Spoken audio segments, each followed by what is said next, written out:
This isn't just a podcast, it's a movement. The Middle Ground Mike is fighting for truth and unity. Subscribe now or support us today. Links are in the notes. Stand with us. Michigan, we've got a huge week ahead. The choices we make in the next 10, 30 days will shape how Detroit is governed, how our state works, how our wallets feel at the pump, and how healthcare premiums hit our families this fall, and how America sees one of its most important border cities and one of its most important swing states. If you're tired of living the extremes, if you want facts, context, and real life impact, you're in the right place. This is Finding the Middle Local Edition, where we don't just read headlines, we try to understand them and give you a little bit of a perspective. Today, we're going to break down Detroit's crucial 2025 election, gas prices hitting lows for 2025, crime numbers showing real progress, but still a lot of real challenges. We'll hit on the state budget, $81 billion again. EV manufacturing deal completely fell apart. The Gordie Howe Bridge timeline shift. Healthcare premiums are rising even for people not getting subsidies. Major road projects are reopening. And the opening of Detroit's most ambitious park ever. And yes, Lions Nation, what that means for game day downtown. And before we get started, if you want all the links, sources, transcripts delivered to you each week, tap that link, Finding the Middle newsletter right now, themiddlegroundmike.com/newsletter. It's free, it supports local journalism, and it keeps our show independent. And feel free to support us. All right, Detroit election, who controls what? Here's what's on the ballot. Mayor, it's pretty much coming down to Mary Sheffield and Reverend Solomon. You know, the city clerk, election administration, absentee ballot management. Every single Detroit city council seat, 7 seats on the board of police commissioners, multiple community advisory councils. And the latest polling shows that Mary Sheffield is leading by 65%. So probably a pretty good chance she's going to be your next mayor. But here's the twist. Detroit municipal turnouts are historically low, often under 30%. That means small shifts can reshape the entire council. Why does this matter, you say, right? So the city council decides things like housing code enforcement, surveillance, policing tools, city contracts, who's going to get them, the budget oversight, and neighborhood redevelopment priorities, which is something a lot of people in Detroit care about right now, especially when we're trying to improve things outside of downtown. You know, we really need to, look at these things and push them, right? Voters in Detroit got to go after what's important to them. Check some of that stuff out, folks. You know, the Board of Police Commissioner, they decide, some of the police oversight, right? Use of force reviews, body cam and technology policies, and this isn't just about mayoral personality. This election sets the rules of the game for the city of Detroit government. What do you want to watch about all this? Like, what matters to you? How can you look at it? How can you even get a gauge what's really going on to get rid of some of that anxiety? There's a huge surge in early vote and absentee ballots. Ballot lookup and polling location searches are trending. Expect final week endorsements and crime messaging from every candidate. But here's a middle ground thought. Detroit has the chance to build a collaborative government for the first time in I don't know how long.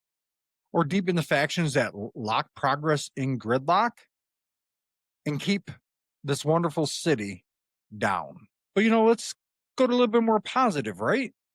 Crime is down, and not by small margins in the city of Detroit.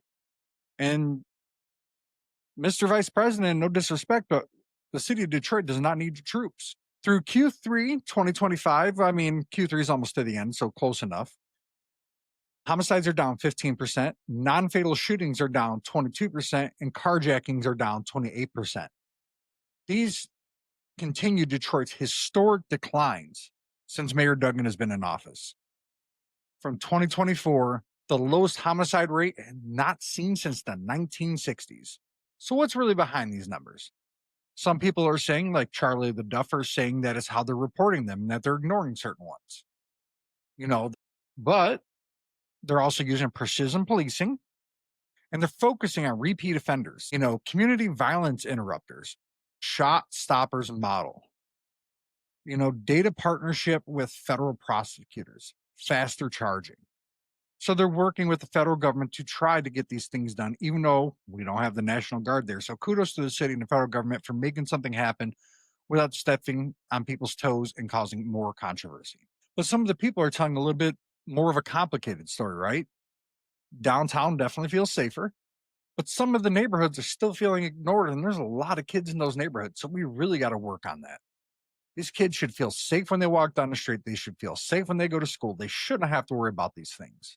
Property crime and break ins, they remain high in certain pockets of Detroit, which really hurts residential value there and discourages businesses from building in the city. But if there's any businesses listening to that, don't be afraid. Just focus on the areas that are improving. The city of Detroit is going to keep getting better. It is on the comeback, but here's a little bit of a middle ground thought. Data matters. Lived experience matters just as much, if not more. But we need solutions that are going to apply to both to make impact for the residents and to upgrade the standard of living for these residents. What's next, right? What's coming this week? The candidates are they're going to weaponize a lot of these numbers from these subjects, right? They're going to do that to try to sway your opinion, but don't buy into any kind of partisan divide. Like almost everybody has a cell phone now, or anybody, right? Just do like a 2-second search on some of these things. Even if you're only going to go after what's important to you, just do a little tiny bit of a 5-second search. Know what you're going to look at, know what you're looking for. Don't just believe the rhetoric coming out of their mouth. Expect weekly Detroit police briefings and precinct level fact checks. So there's going to be a lot of people out there fact checking this. Not necessarily my stuff, but what a lot of these politicians are saying. So keep that in mind. But I also encourage you to do your own research. Take 5 minutes. You don't got to be a data pro mining everything. No, just get a little bit of a reality of what matters to you, how it impacts, and which candidate is going to go after that. Don't just go for the name. Don't just go for the party next to the name. Go for what's going to make your life better from your perspective. The public wants, right? We're talking about lighting, traffic enforcement, revitalization, cleaner neighborhoods, good water, and jobs, and good food. So work on these things, candidates. Bring this stuff to the people of the city of Detroit. Tell them how you're going to do it. Don't just say, I'm going to get you better water. How are you going to get me better water? That's what I want to know. How are you going to bring food in Detroit with grocery stores or fresh markets? How are you going to do it? I know you want to do it, but what I want to know is how you plan on doing it. That's what we need to be asking people. How do you plan on doing it? Not just, well, we're going to really focus on the market. Duh. That's what you're saying. But we want to know the process. Give us the process of how you're going to make it better. Let's talk a little bit about another little bit of piece of positive news. State average is down to $3.08 gallon, $3.08 a gallon. They're saying some areas have dipped to $2.79. I seen it at $2.59 earlier in the week. But a lot of the reason why some of that is the winter blend of fuel is cheaper to make. Obviously after summertime, the national demand goes down because everybody goes into more of a routine. They're not driving all these places. There's not as many events in the colder states. So things kind of wind down a little bit. You get back to your everyday mundane stuff. The refineries maintenance finally ending. So there's more supply back in the pipelines, and our oil supplies remain pretty stable despite some of the crazy stuff going on. But this drop right here, people, and they're not going to stress this enough on the news, it has real economic impact, especially in Detroit where driving is a necessity, and especially in states like Michigan, right? Even if that's only $10, $15, per week that you're saving, that's $60 a month. That's $60 a month. I know that don't buy a ton of food, but man, that can buy you some ground beef that you need, pork chops, some of the stuff you need to make some meals, right? Fresh veggies, or it'll allow you to buy something else you need. This is key story that voters want, and they're feeling it in their pockets. Egg prices have come down. There's a lot of things that have gone up. So I'm not saying, ooh, it's not just the tariffs. This is just in general. The $81 billion budget, we got some more clarity on it, finally. So what does it mean for you? Let's talk a little bit about that, right? So it's continued support for free school breakfast and lunches. Increased per pupil funding to over $10,000, a record in the state of Michigan. And this was done by Democrats and Republicans. So kudos to them for getting together and looking after the kids. And they're finally finally doing a significant investment in mental health services for people in this state. It is significantly needed. It is needed. We really have to go over after these things. We really have to give people some kind of support in this world. Social media has made it so difficult to give people support. Why am I saying that, you ask? Well, social media, you tend to go and look at people who are going to give you an echo chamber, tell you what you want to hear. So that's not really giving you the emotional support, because at some point you're going to hear a bunch of things out in the real world that you don't want to hear, or you're going to see it online. And it's going to make such a crazy impact because you're not going to know how to handle it. Let's talk about, the budget's given us some more funding for new funding streams for roads and bridges. The local governments are going to stop preparing for the rollout of winter construction pauses and, spring restarts. So the planning is going to be going on for that. So if you've got questions about some projects in your area, look up your county. Usually the county will have a lot of your main roads on there, but you can also look up your main government's website or Facebook page, whichever. They usually have a lot of good information on there, so they can get you some of the updates that you want. Some things that we should talk about, right? Affordable housing grants, they increase those in the budget. So there's going to be more out there for people who are in need, especially with some of the job cuts coming from EV and some stuff caused by the tariffs. They did expand disaster recovery programs after the flood years. This is one of the most kitchen table budgets Michigan has passed in years. Good job to the governor, good job to the legislature, good job to everybody who put in the hard work. I know it was right down to the minute. Everything was crazy, but good job going after the things that matter to the people. What do we want to watch for this coming week? City/county pressers and where the funds are going to be directed. Implementation memos to schools and public works departments. Arguments on whether funding is enough to keep roads smooth year round. That's a challenge in a state like ours. Incentives reset, right? A lot of that just did not pan out. The government spent all this money and it felt like we were paying rich people for jobs. Not them selling stuff when we get jobs, like how it normally is supposed to work. It felt like we were paying them for a job. What sense does that make? That's not capitalist. The Gotion EV plant in Big Rapids terminated after months of controversy. The state is now seeking up to $23.6 million in clawbacks. Good luck. This has triggered a political pivot. Legislature on both sides are now scaling back or ending major corporate cash incentive programs. Scrutiny on economic return on investment is rising sharply, which it should. If I'm paying you $100 million and you're churning out $3-4 billion in profit, why am I paying you to create a job? You're making money. I mean, I know there's got to be some incentives to get them to come here, but not to this level. They're taking our taxpayer dollars to bolster their bottom line. They're not. It's not going the way you people think. The SOAR incentive framework is under reconstruction. They're going to redo a lot of it, right? But let's maybe look at it a little bit middle of the road perspective, right? Michigan should invest in the future, but not without the job guarantees. And we've got to see more back a return on investment than we're putting in. That's why they call it a return on investment. Okay. What are we getting back for it? It shouldn't just be, I give you $100 million, I get $50 million in value back.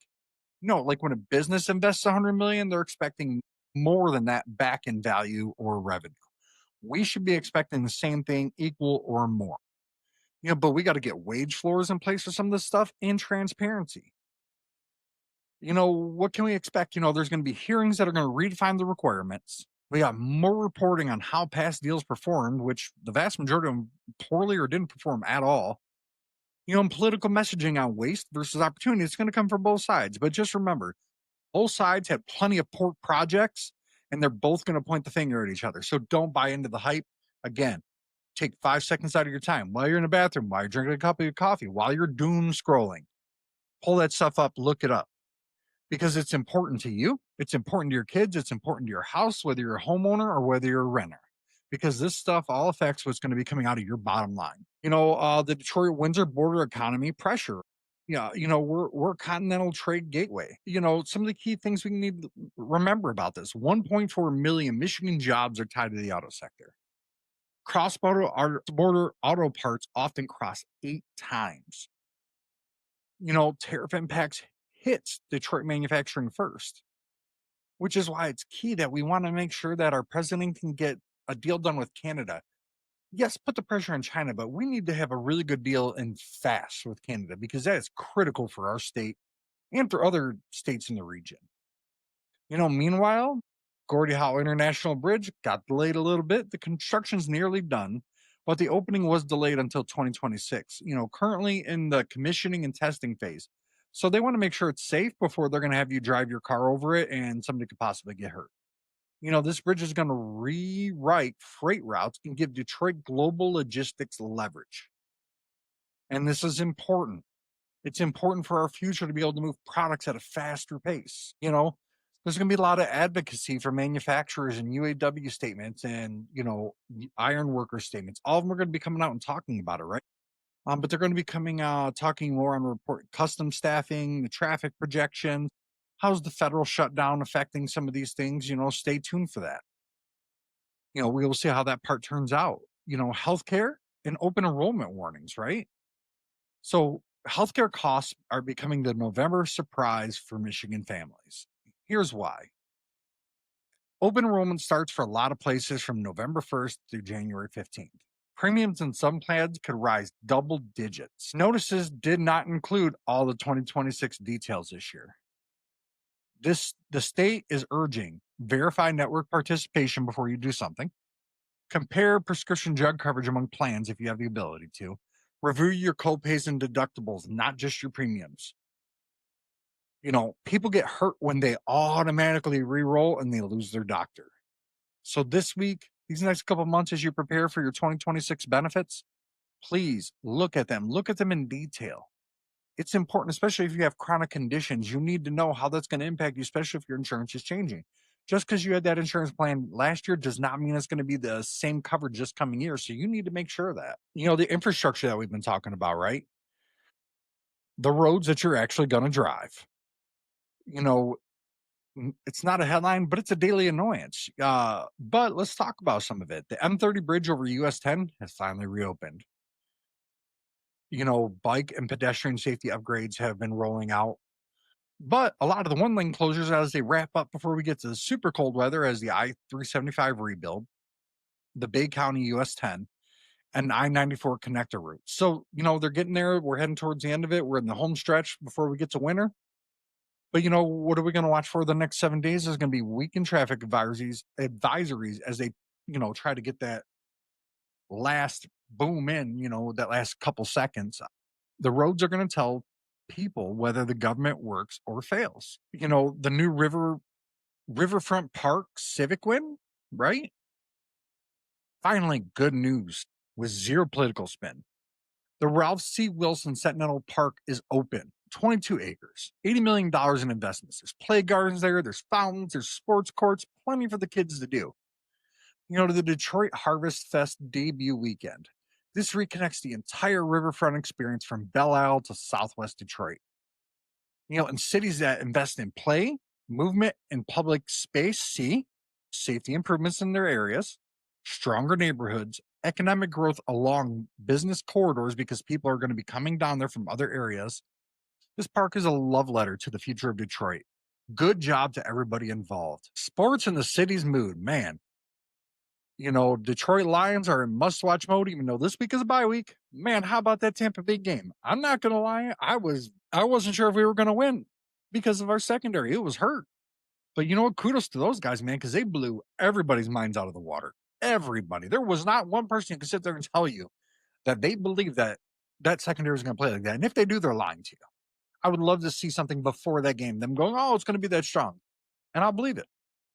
But, when the Lions are strong, when the Pistons are strong, what does this mean, right? Tigers are strong. And all these things are, giving people reasons to drive up prices. But what does this mean for the city of Detroit and the state of Michigan? It's an economic boost for restaurant bars in the area, increased transit and parking revenue. The city of Detroit gets revenue off that. I believe there's sales tax in there as well. National attention spotlighting the resurgence of the city. The Nike store, the new Apple store, the Woodward corridor, all the stuff that's going on. Some of the neighborhoods that are starting to be revitalized. The Michigan Central Depot being reopened.